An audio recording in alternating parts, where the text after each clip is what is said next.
Hi guys, welcome to Karnataki. ಇಲ್ಲಿ ನಾವು ನಿಮಗೆ ಒಂದು ಸ್ಟ್ರಾಂಗ್ ಕಾನ್ಸೆಪ್ಟದ ಎಕ್ಸಾಕ್ಟ್ ಮೀನಿಂಗ್ ಏನಂತ ತೋರಿಸ್ತೀನಿ. ಇಲ್ಲಿ ನೀವು ನೋಡ್ಬೋದು ಇನ್ಸ್ಟೆನ್ಸ್ ಆಫ್. ನೀವೆಲ್ಲರೂ ಓದಿರ್ಬೋದು, ಅಕಸ್ಮಾತ್ ನೀವೆಲ್ಲರೂ ಯೂಸ್ ಮಾಡಿರ್ಬೋದು. ಅದು ಎಕ್ಸಾಕ್ಟ್ ಮೀನಿಂಗ್ ಗೊತ್ತಿರೋಂಗಿಲ್ಲ. ಇದು ಇನ್ಸ್ಟೆನ್ಸ್ ಆಫ್ ಹೆಂಗೆ ವರ್ಕ್ ಆಕೈತೆ ಅಂತ ಈ ಪ್ರಾಬ್ಲಮ್ ಇಂತ ನಾನು ನಿಮ್ಗೆ ತೋರಿಸ್ತೀನಿ. ಇಲ್ಲೇ ಒಂದು ಪ್ರಾಬ್ಲಮ್ ಐತಿ. ನಮಗೆ ಒಂದು ಲಿಸ್ಟ್ ಕೊಟ್ಟಿರ್ತಾರೆ, list of 1 2 A B list of object ಕೊಟ್ಟಿರ್ತಾರೆ. ಅದರೊಳಗೆ ಸ್ಟ್ರಿಂಗು ಇರ್ಬೋದು, ಇಂಟೀಜರ್ ಇರ್ಬೋದು, ಬುಲಿಯನ್ ಇರ್ಬೋದು, ಏನಾದರೂ ಇರ್ಬೋದು. ಅದರೊಳಗಿಂತ ನಾವು ಸ್ಟ್ರಿಂಗ್ ಅಷ್ಟೇ ತೆಗೆದು ಆ ಲಿಸ್ಟ್ ಒಳಗೆ ಬರೀ ಸ್ಟ್ರಿಂಗ್ ಏನೇನಿರ್ತಾವಲ್ಲ ಅವ್ನು ರಿಮೂವ್ ಮಾಡಿ ಉಳಿದಿದ್ದನ್ನಷ್ಟು ಪ್ರಿಂಟ್ ಮಾಡ್ಬೇಕು. ಇದು ನಮಗೆ ರಿಕ್ವೈರ್ಮೆಂಟ್. ಅದಕ್ಕೆ ನಾವು ಇನ್ಸ್ಟೆನ್ಸ್ ಆಫ್ ಇಂತರ ಇದನ್ನು ಸಾಲ್ವ್ ಮಾಡೋಣ. ಇಲ್ಲಿ ಕೋಡ್ನ್ಯಾಗ ನೋಡ್ಬೋದು ನೀವು, ನಾವೊಂದು ಅರೇ ಲಿಸ್ಟ್ ಮಾಡ್ಕೊಂಡೇನೆ, ರಿಸಲ್ಟ್ ಲಿಸ್ಟ್ ಅಂತೇಳಿ.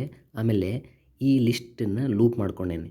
ಆಬ್ಜೆಕ್ಟ್ ಓ ಲಿಸ್ಟ್ ಅಂದರೆ object oh iterating through out this list, input list. ಅದನ್ನು ನಾನು ಇಫ್ ಕಂಡೀಷನ್ ಹಾಕೇನೆ. ನಮಗೆ ಈ ಲಿಸ್ಟ್ ಒಳಗಿಂದ ಒಂದು ಐತಲ್ಲ, ಈಗ ಒನ್ ಬಂದಂತೀಗ ಒಳಗೆ 1 ಬರ್ತೈತಿ. Instance of string.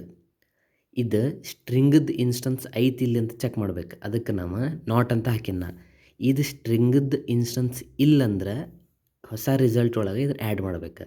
ಆಮೇಲೆ ಅದನ್ನು ನನ್ನ ರಿಸಲ್ಟ್ ಸೆಟ್ ರಿಟರ್ನ್ ಮಾಡತ್ತೀನಿ. ಇನ್ಸ್ಟೆನ್ಸ್ ಆಫ್ ಹಿಂಗೆ ವರ್ಕ್ ಆಕೈತೆ ಅಂದ್ರೆ, ಇದು ಏನು ಪರ್ಟಿಕ್ಯುಲರ್ ಎಲಿಮೆಂಟ್ ಐತಲ್ಲ ಅದು ಇನ್ಸ್ಟೆನ್ಸ್ ಆಫ್ ಸ್ಟ್ರಿಂಗ್ ಅಂದ್ರೆ ಅದ್ರದ್ದು ಟೈಪ್ ಸ್ಟ್ರಿಂಗ್ ಐತಿಲ್ಲ ಅಂತೇಳಿ ಚೆಕ್ ಮಾಡ್ತೈತೆ. ಇದು ಇನ್ಸ್ಟೆನ್ಸ್ ಆಫ್ ಎಕ್ಸಾಕ್ಟ್ ಯೂಸೇಜ್.